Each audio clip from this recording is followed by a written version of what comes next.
I mentioned at the beginning of every show about being the change, and when Gandhi said that, I mean, there's a whole library of wisdom in that little statement, and it's so true. When you're able to change that on the inside, the universe just has no choice but to surround you with that, to embrace you. Well, we know like it does. It's precisely the field must conform to what it is that we create in our hearts, and it's doing so now. We live in a country, since a post-9/11 world, where we have been conditioned in a number of different ways to live in a very fearful world.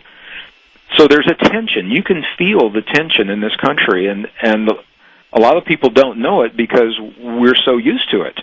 But when you leave this country and you go into another part of the world, people say to me, it just feels different here. What is it? It feels there's an ease.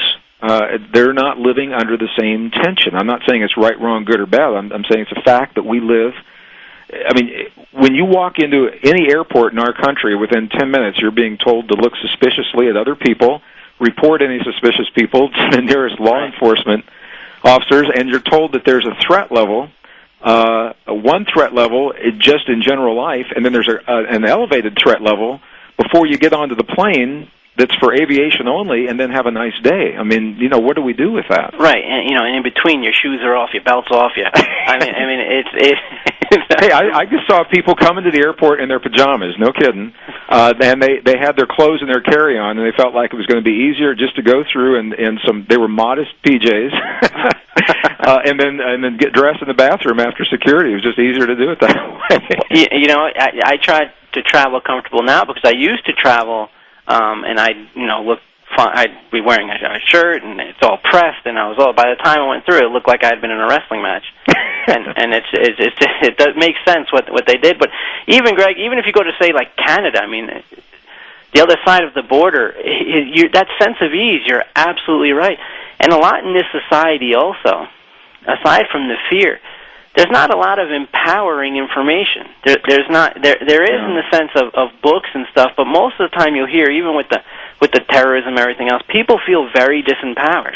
Absolutely, and I just want to be really clear here, Steve. I'm not saying that it's anybody's fault, and I'm not saying it's a right, wrong, good, or bad. I'm pointing out the fact that we are living right now in a fear-based society. Since 9/11, our country has been sicker than, and that's what the statistics show. There's been a 100% increase in pharmaceutical sales since 9/11 as a result of the illness that is created from living continuously in fight or flight, in fear, where the adrenaline is pumped to some degree, where we're feeling that there's something out there, but we can't resolve it. It's not that way in other parts of the world, and where this becomes important is if we're saying this field out there mirrors what we feel, and we are living in fear, it's not surprising then to see that fear coming back to us in greater and stronger ways, more extremes, and we know what happens if we live in a world where we feel separate from one another, where we feel that there's only so much of the pie to go around, that we've got to fight for our share, we have to live in fear. We know what happens because that's the world we've lived in, and we know what we've created.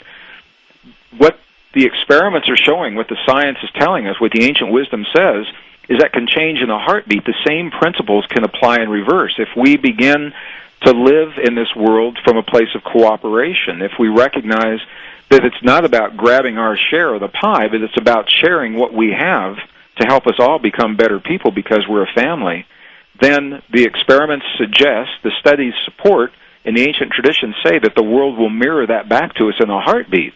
And it can happen that quickly. It's just that subtle, pivotal point where we begin to feel differently about who we are in this universe, and that is where this science, the new science, married with the ancient wisdom, fleshes out a greater story of who we are, and I think that's what this time in history is all about. Well, because when you change your agreement with reality, also you see things. I mean, the world itself, you can have the same world the next day, but if your agreement with reality is different, what you actually see and notice, don't forget that, and Greg, I'm sure will agree, that when you have a certain agreement with reality, you only see things that validate that agreement with reality. Well, precisely. We actually talk about this in a new book that will be released next year. The bottom line in a single sentence is that we tend to experience what we identify with.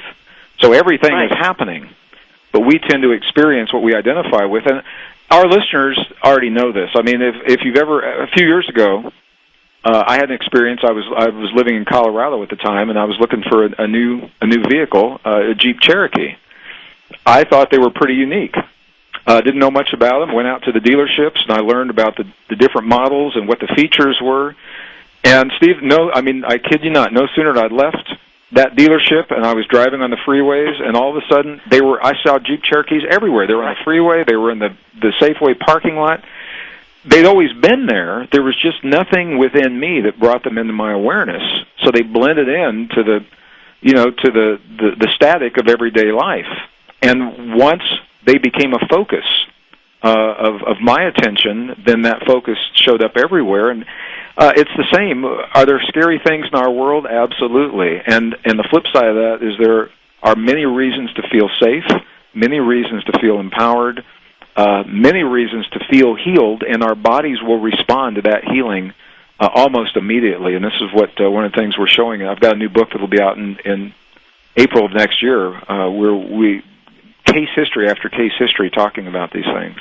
And for those of you who are IMing me about the current book that I was talking about, The Divine Matrix, yes, I've read it, and I've read it a few times, and you can get that through Gregg Braden's site. That's GreggBraden.com, GreggBraden.com. We're speaking with Gregg Braden.